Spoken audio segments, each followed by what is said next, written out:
গল্প পরিচয়। আকাশি রঙের শাড়িতে মাকে কত সুন্দর লাগছে। ছোট্টুর ইচ্ছে করে দৌড়ে গিয়ে মাকে জড়িয়ে ধরে, কিন্তু এখন তা সম্ভব নয়। ছোট্টু জানে আর কোনোদিন ও মাকে আদর করতে পারবে না।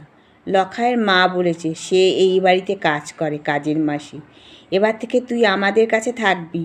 ভয় পেয়ে দৌড়ে মার ঘরে ঢুকেছিল সে। মা, আমি কেন তোমার কাছে থাকবো না? তোর বাবা চায় না। বাবা তখন বাড়িতে ছিল না। বাবা বাড়ি আসতেই সে বলেছিল, বাবা আমি তোমাদের কাছে থাকবো। এইটুকু বলেই সে অভিমানে ফুলে ফুলে কেঁদে উঠেছিল। বাবা তমাল সামন্ত সিগারেটের এক মুখ ধোয়া ছেড়ে জবাব দিয়েছিল, তা হয় না। তুই এবার থেকে লখায়ের মায়ের কাছেই থাকবি। তোর যা খরচ আমি দেব। রাগে দুঃখে সে বলেছিল, আমি তোমাদের কেউ নই, তবে কেন আমায় ভালোবাসলে? তুই আমাদের অনেক কিছু, আবার কিছু না। কাছে আয়, কাঁদিস না। লখায়ের মা তোকে ভালোবাসবে, যত্নে রাখবে। ছোট্টু এই বাড়িতে আসার পর প্রথম দিকে লখায়ের সাথে খুব ঝগড়া করতো, এখন মানিয়ে নেবার চেষ্টা করে।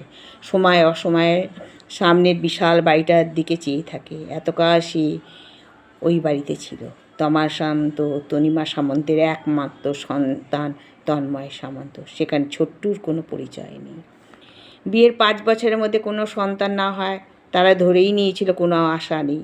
হঠাৎ একদিন বাথরুমে তনিমা মাথা ঘুরে পড়ে যায়। সে নামি নার্সিংহোমে ভর্তি হয়েছিল। 4-5 দিন নার্সিংহোমে থাকার সময় জানতে পারে এক কুমারী মেয়ের মা হবার গল্প। মেয়েটি সমাজের ভয়ে তার সন্তানটিকে নার্সিংহোমে রেখে পালিয়ে যায়। বাচ্চাটি বয়স 2 বছর। তনিমা দেখে তার খুব ভালো লাগে মিষ্টি চেহারার জন্য। তমাল প্রথমে অরাজি থাকলেও তনিমার জন্য রাজি হয় সেই ছেলে ছোট্টু। ছোট্টুর জন্য অনেক নাম ভেবে ঠিক করেছিল লোকনাথ রাখবে, লোকনাথ সামন্ত। সেই সময় ছোট্টুর জীবন ছিল সোনায় মরা। মা বাবার একমাত্র আদরের ধন। সেদিনের কথা আজও ছোট্টুর মনে আছে। প্রথম স্কুলে যাবার দিন বাবা বলেছিল, ছোট্টু ভালো করে পড়াশোনা করবে, তোমাকে সবাইকে বুঝিয়ে দিতে হবে তুমি তমাল সামন্তের ছেলে। মা হেসে বলেছিল, বারে আমার কথা ভুলে গেলে? আমি কত কষ্ট করে ওকে মানুষ করলাম। সময় চলে দ্রুতগামী ঘোড়ায় চেপে। ছোট্ট ঘোড়ার পিঠে চেপে ছুটেছিল স্বপ্নের জগতে, কল্পনার জগতে। কি আনন্দ তখন, আকাশে বাতাসে। তারপর একদিন স্কুল থেকে এসে শোনে বাড়ির কাজের মাসি লখায়ের মার মুখে মা নার্সিংহোমে ভর্তি। বাবা মাকে দেখতে গেছে। গভীর রাতে বাবা যখন নার্সিং থেকে বাড়ি এসে ঢোকে, ছোট্টু জেগেছিল। বাবা, মা কবে আসবে? 2-4 দিন বাদে। মার কি হয়েছে? কিছু না, ঘুমাতে দাও, রাত হয়েছে। তারপর মা নার্সিংহোম থেকে আসার পর সব কিছু পাল্টে গেল। মামার বাড়ির লোকেরা ঘন ঘন আসতে শুরু করলো। মার সাথে দিদার ঝগড়ার দিন দিদা তখন মাকে বলছিল, এতকাল যা করেছো, এখন তোমার নিজের সন্তান পৃথিবীতে আসছে, ওকে মানুষ করা তোমার দায়িত্ব। কী এক অনাথ ছেলে, সে কোনো বংশের বড় ছেলে হতে পারে না। সেই মুহূর্তে ছোট্টুর হাতটা কেঁপে উঠেছিল। দুধের গ্লাসটা সশব্দে মেঝের উপর পড়ে গিয়েছিল। দৌড়ে এসে মাকে জড়িয়ে ধরে কেঁদে উঠেছিল, মা বলো সত্যি কি আমি তোমার কেউ না?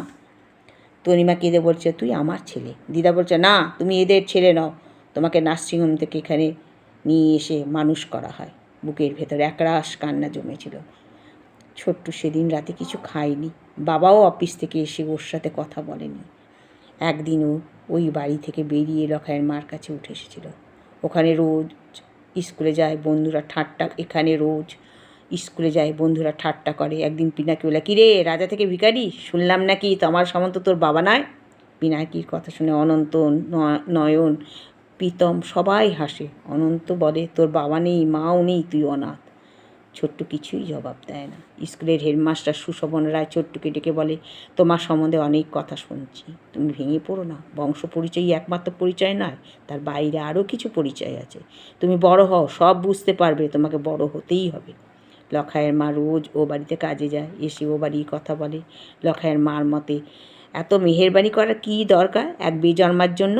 বাবুরা বোকা, তাই আদিক্ষেতা। তমাল ও তনিমার ছেলে তন্ময় শিশু শ্রেণীতে ভর্তি হয়েছে।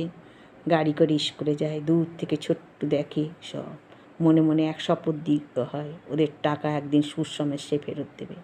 লখায়ের চালের দোকানে কাজ করে। লখা বলে, তুমি বড় হলে আমাদের ভুলে যাবে না তো? না, তোকে এই কাজ করতে দেবো না, মাসিকেও কাজ করতে দেবো না। ছোট্টুর কথা শুনে মাসি চোখের জল আসে। তোমাকে আমি কত গালিগালাজ করি, তাও তুমি আমাকে দেখবে? এই যে তুমি আমাকে দেখাশোনা করো, তাকে আমি ভুলে যেতে পারি? স্কুলের ছেলে বড় একটা ছোট্টুর সাথে স্কুলের বাইরেতে কথা বলে না। আগে সে স্কুলে ফার্স্ট বয় ছিল, এখন সেকেন্ড। হয়তো বংশ পরিচয়ে পোকাটা স্যারদের খাতা দেখার সময় মাথা নড়ে ওঠে। ছোট্টুর স্কুলে বন্ধুদের দেখলে করুণা হয়, ওরা এক জায়গায় ওর কাছে জব্দ। তা নয়, স্বাস্থ্যের দিক থেকেও ওরা পরাজিত। ভগবান রূপ দিয়েছে আর শক্ত মজবুত শরীরও। মাসি একদিন বলল, ও বাড়ির ছেলে তোমার মতো রূপ পায়নি। আমার মনে হয় তুমি বড়লোক বাড়ির ছেলে। তোমার মা নিশ্চয়ই খুব সুন্দরী ছিল। ছোট্টুর স্কুলের রেজাল্ট বেরোতে এখনও বেশ কয়েকদিন দেরি। পড়াশোনা তেমন না থাকতে ছিপ নিয়ে পুকুর ধারে এসে বসে। এই পুকুরটা বাড়ি থেকে প্রায় 10 মিনিটের পথ, রাস্তা থেকে বেশ খানিকটা দূরে। পুকুরের বাঁদিকে ঠাকুর মন্দির। আগে সে ঠাকুর মানত, এখন মানে না। মানুষের ঘৃণার দৃষ্টি সে দেখেছে, নিজের মনে মনেই সে হাসে। কুকুরের বাচ্চা নয়, এটা ঠিক, মানুষের বাচ্চা। আজ প্রায় 6-7টা মাছ পেয়েছে। লখাইয়ের মা কেটে কুটে রান্না করবে। রোজ তমাল সামন্তের বাড়ি কাজ সেরে এসে রান্না করে। আজ বাড়িতে ভিড় দেখে ছোট্টু ভয় পায়। মাসি কাঁদছে। কী হয়েছে মাসি? লখাই কোথায়? লখাই দোকানে। মেজখড়ি লখাইয়ের মাসিকে বলে, সামন্তবাবু ছেলে মারা গেছে অ্যাক্সিডেন্টে। ছোট্টু তুমি একবার যাও। ছোট্টু ঘর ছেড়ে স্টেশনের পথে রওনা দেয়। এবেলা রান্না হবে না, লখাই যদি খাওয়ায়। তার যে খুব খিদে পেয়েছে। থেমে থাকে। প্রায় 7 দিন হয়ে গেছে ছোট্টু ও বাড়িতে যায়। মাসি বোঝায়, তুমিও ও বাড়ি ফিরে যাও, ওদের আর বাচ্চা হবে না, ওরা কাল আসবে তোমাকে নিয়ে যেতে। রাত কটা হবে ছোট্টু জানে না। মাসি আর লখাই ঘুমাচ্ছে। তাকে যেতে হবে। সে স্টেশনে অভিমুখে রওনা দেয়। তমাল আর তনিমার দু চোখে ঘুম নেই। তারা বুঝতে পারে তাদের অপরাধ। তনিমা কাঁদে। তমাল বলে, চলো আমরা ক্ষমা চেয়ে নেব। সকালে রোদ গায়ে মেখে দুজনেই পথে নামে বড় আশায়। ওরা লখাইয়ের মায়ের দরজায় এসে দাঁড়ায়। লখাইয়ের মা তনিমা ডাকে। লখাইয়ের মা কান্না শোনা যায়। লখাই দরজা খুলে দেয়। ছোট্টু তনিমার দু চোখ খোঁজ করে। বেইমান, সব বেইমান। লখাইয়ের মা কেঁদে ওঠে। তোমাদের জন্য ছোট্টু চলে গেল। লখাইয়ের চোখে মুখে বিরক্তি। দূরে গাছের ডালে বসে কোকিল পাখি কুহু কুহু ডেকে চলে। তনিমা কাঁদে। তমার সামন্ত চশমা খুলে পকেটে রুমাল গোজে।